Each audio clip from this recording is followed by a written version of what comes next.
local all morning. This is Fox 61, Connecticut's news station. 8:30 on a Tuesday. Good morning to you. Thanks so much for starting off your day here with us at Fox 61 and Fox 61 Plus America areas.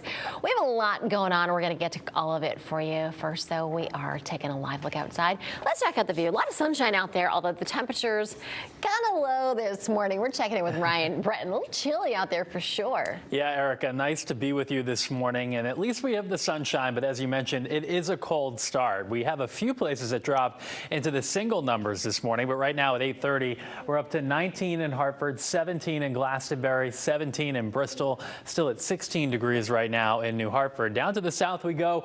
New Haven 24, Hamden up to 24, Guilford right now at 22 degrees. But as you've seen in our cameras and if you've just looked outside the window this morning, we have plenty of sunshine, and that will be the case all day long today. So the planner looks like this. By about 10 o'clock this morning, we're into the mid and upper 20s. Early to mid-afternoon, we do get into the 30s. Sunshine continues all day long, and it doesn't come with much wind, so it'll feel pretty nice and no problems for your evening commute either. That is the forecast at 8:30 this morning. But now, with more on the traffic situation, we'll toss things over to Symphony. Clear morning weather-wise, but how's it playing out on the roads? Not so great on the roads. It's already been a pretty busy morning commute. So let's go ahead and get you up to speed with what we are checking out this morning. Starting off with a new crash out in East Lyme this morning. If we can take the maps full. This is happening on 95 northbound at exit 72 and 73. Right now, the right lane is closed. Traffic creeping at 9 miles per hour. This is the backup from Old Lyme, so it is extending down 95 this morning. We're also keeping an eye on a crash out in Cromwell this morning. 91 northbound at exits 22 and 23 this morning. That backup extending along the interstate. It appears that tow truck has moved the vehicle to the side of the road, but you can see people are still moving over to allow those crews to clear this scene. And we do have a look at some available detours out in Avon. Brooke Griffin was at this, unfortunately, a deadly crash, and she gave us the latest report at 8 o'clock. So it looks like you can take Route 202 to get around that, or hop on Route 44 after Avon Mountain Road to get around that crash. We'll have another look at your traffic coming up at 9. Well, the battle over the state proposed budget for higher education is taking center stage today. Today's rally is going to push for a solid investment from the state to provide universities with affordable and quality education. State lawmakers are going to hear public comment on the issue. Educators tell Fox 61 that a major issue is that funding for higher education has not been keeping up with inflation gaps. According to the National Science Foundation, the per student state support for higher education in Connecticut, again, when adjusted for inflation, decreased from $16,000 in 2001 to $12,344 by 2021. And that's a decline of 23%. So tonight, state lawmakers are going to hear public comment on the issue at 6:30. It's happening at the state capitol.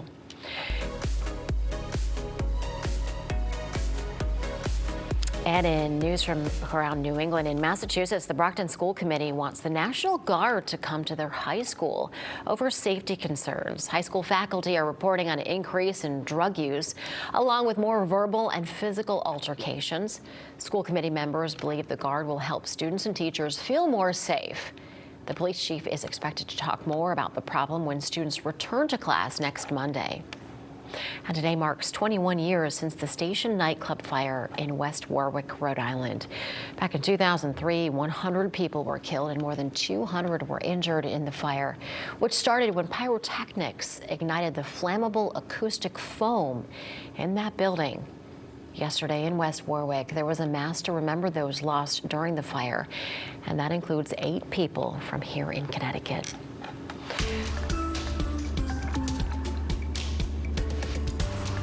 Popular social media app TikTok facing scrutiny from the European Union. The bloc is investigating whether TikTok has broken its strict digital limits in certain countries. The rules are meant to clean up social media and make it safer for internet users. If breached, TikTok could be blocked by the European Union. And the Biden administration is putting $1.5 billion towards computer chip development here in the U.S. The funds are going to go to the company Globally Fundraise, specifically for production of New York and Vermont. It's all part of the 2022 Chips and Science Act. The law enables the government to invest more than $52 billion in computer chip manufacturing and research here in America.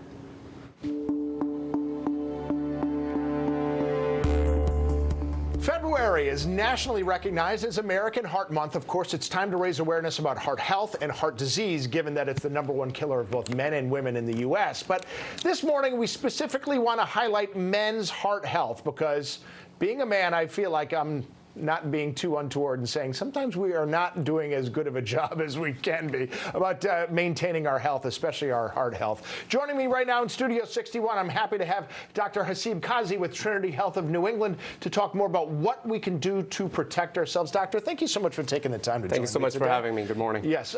First of all, how much of protecting your heart is that? It's doing preventative measures as opposed to just taking care of any problems that do pop up. No, I think it's very important, first of all, to be taking care of yourself. And I think what I tell my patients is prevention is the key. Yeah. Because once you are diagnosed with a heart condition, taking care of it becomes quite a nuisance. And I think it's very important to prevent yourself from developing significant risk factors so that it can progress to heart disease.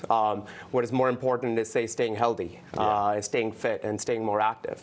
And I think one of the biggest risk factors that we can modify on a daily is basically being more active. Mm-hmm. American Heart Association actually recommends that patients should have around 150 minutes of moderate activity in a week. Yeah. And you don't have to do it on a single day. You can actually do that activity over a course of a week. What I tell my patients is basically doing 30 minutes of moderate activity at least 5 times a week. And I think that itself can make a big difference. This may seem like an odd question, but outside of that, I worry that sometimes people will take 30 minutes to go to the gym and then spend the rest of their day and the rest of their workday sitting on their butts.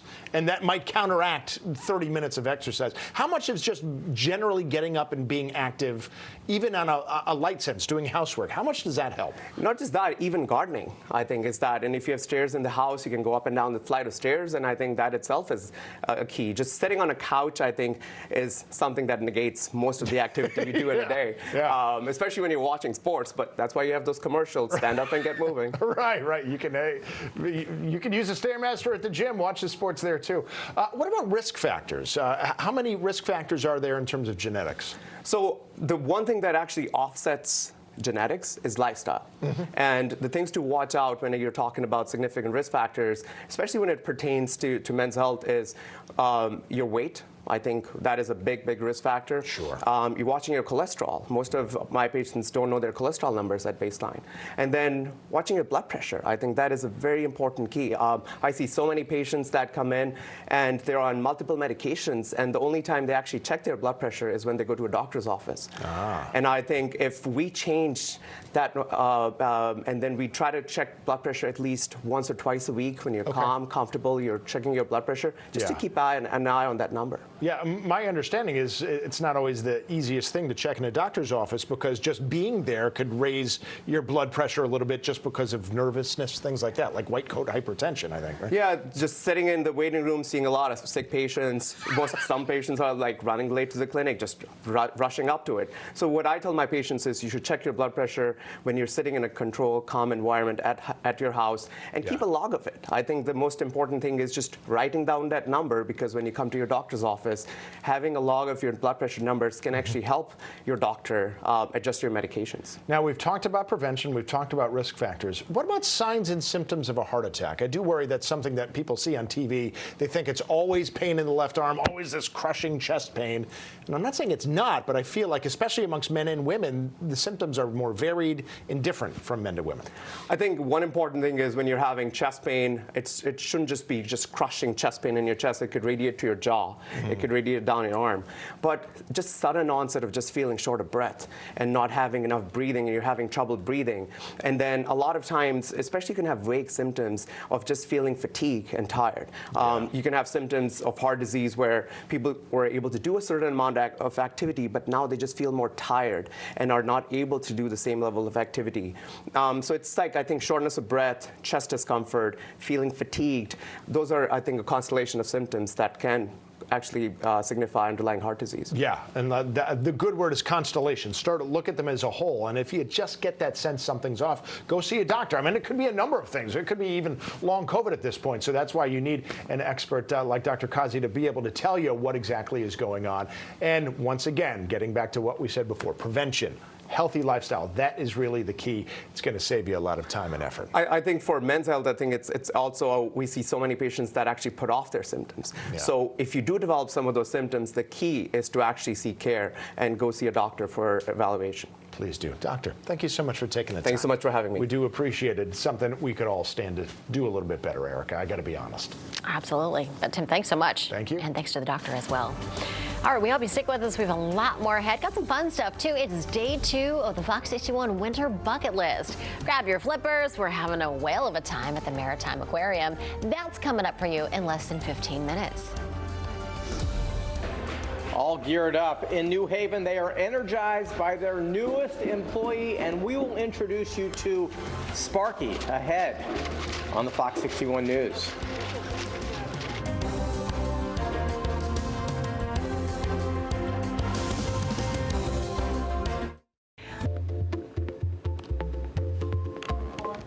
Welcome back. This morning, we're taking you to New Haven, where there is a power play of sorts happening. The utility company AVANGRID has a new worker on the job. He goes by the name of Sparky. We told you about Sparky last week, but yesterday, we got a chance to see the company's dedicated robot dog in action. Here's Fox 61's Jimmy Altman with more. The workday begins at AVANGRID's East Shore substation in New Haven. So now it's uploading the mission. And here, there's a swivel, a shift, a turn, and a twist. The real twist comes from their newest employee. That is Sparky. Sparky, our newest co-worker. For the power company team, Sparky, the robot dog, is providing a certain energy. Standing just about 3 feet tall, he has a high profile here as the highest tech inspector they have. Among his main tasks, Sparky reads gauges and records thermal images. Marco Hernandez is a maintenance engineer who's helped to put Sparky's mission in motion. Sparky has multiple sensors.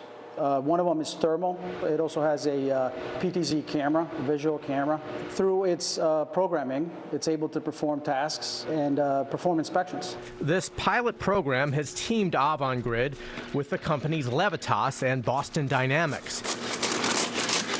And for about the price of a new Lamborghini, Sparky is driven more by AI. Its main job is going to be supporting our operations personnel, looking for and identifying anomalies that could potentially become problematic in the future.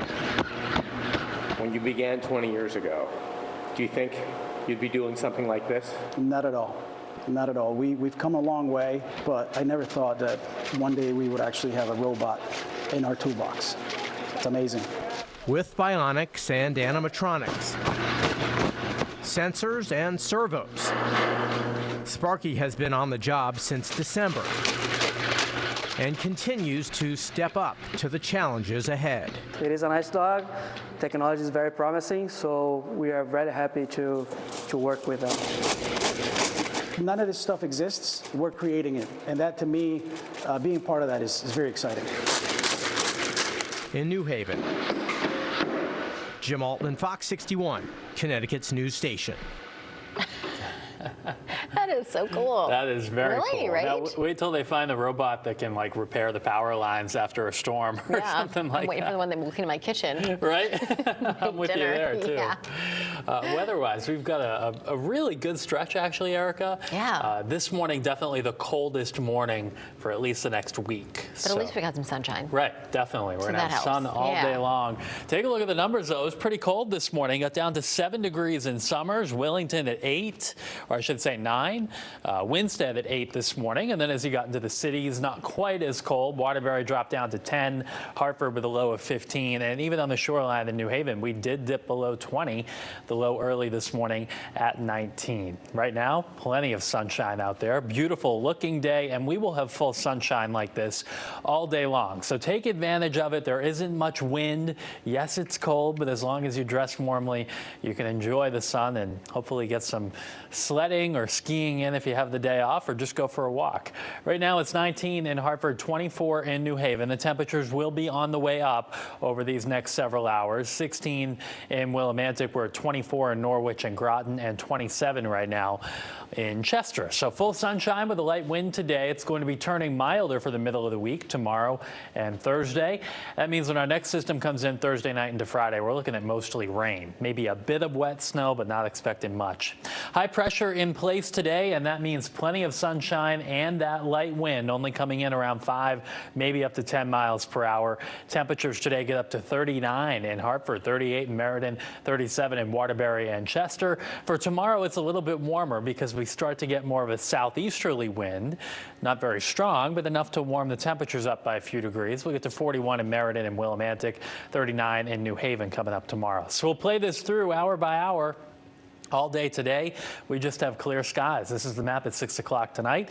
Still nice and clear. A few clouds start to come in tomorrow morning. And I do think tomorrow will be a partly cloudy day. So one of the bright sunshine like we had yesterday and today, but still pretty nice out there tomorrow. And then for Thursday, we should be dry during the daytime hours, but by Thursday evening and Thursday night, a few showers start to develop. There may be a little bit of wet snow to start this next system, but it's so mild ahead of it, and the storm itself isn't really all that strong. I think we're looking at mainly a rain event Thursday night into Friday morning, but it may start as some wet snow in some spots Thursday night, particularly in the hills. Then we'll get this out of here. High pressure builds in for the weekend, and Saturday is the next coldest day in the forecast, but it's really just a one-day cool down on the backside of that storm because it looks mild heading into early next week. Sunny and calm today. Temperatures getting into the mid and upper 30s. Tonight we do dip into the teens again, especially away from the shoreline and outside of the cities. But tomorrow we're back into the low 40s, mid 40s on Thursday. Rain looking pretty likely for Friday, maybe starting out as a brief mix in spots Thursday night. That's the forecast, but we'll see you again at 9 o'clock. Back to you. All right, Ryan, thanks so much. Well, stick with us. We are live and local for you all morning long here on Fox 61. Coming up, we're checking in with Fox 61's Keith and Rachel as our winter bucket list week continues. Hey, you guys. Yeah, good morning, Erica. Funny how this thing works. So they tell us we're going to feed rays and sharks, and all of a sudden, Rachel is nowhere to be found. Well, no cages needed here, Keith, as we continue to explore the Maritime Aquarium. Coming up next, grab your cup of coffee and join us. You going in? Well, oh, I guess so. I could go for a swim.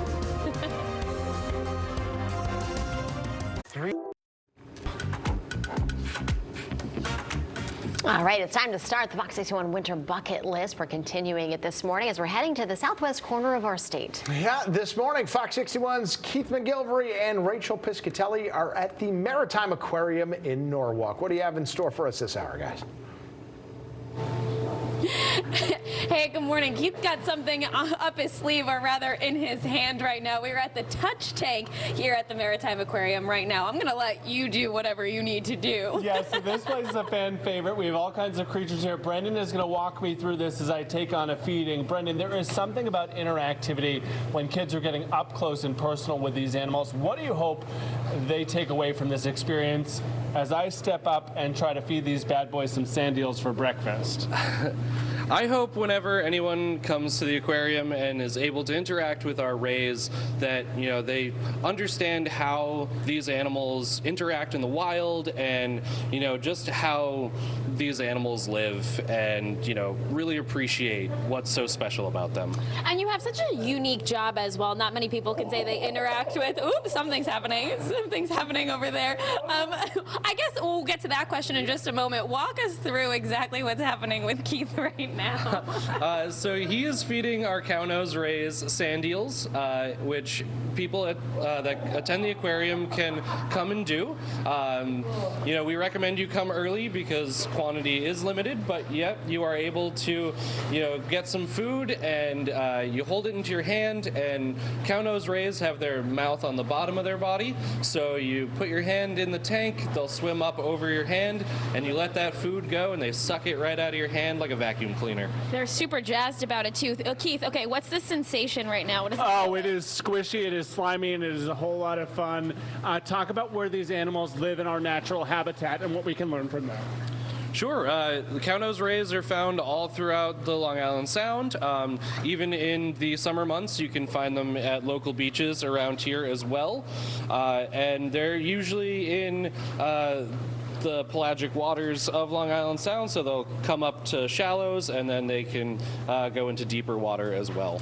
All right, and so it's just circling back a little bit about yourself. So now obviously many people can say that they interact with rays and sharks every single day. What's your favorite part about this? My favorite part is just how excited they are every morning when I see them. It just puts a smile on my face. Yeah, I feel like you develop a relationship with them. That's so great. Thanks so much. Appreciate it. Keith, how was that for you? That was awesome. I am so glad I was wearing my Super Jack bracelet to do big, brave things. This is great. A whole lot of fun. Thank you for showing us around. I'm a real gentleman. I'm not flicking you. Yeah, thank you. Well, you had fish, and I'm allergic to that, so thank you. My new protein source in the morning. Team America, this place is great. Your kids will love it. I know. A lot of places to explore. Yeah, that is great, guys. We'll check back in with you next hour at 9. Very cool.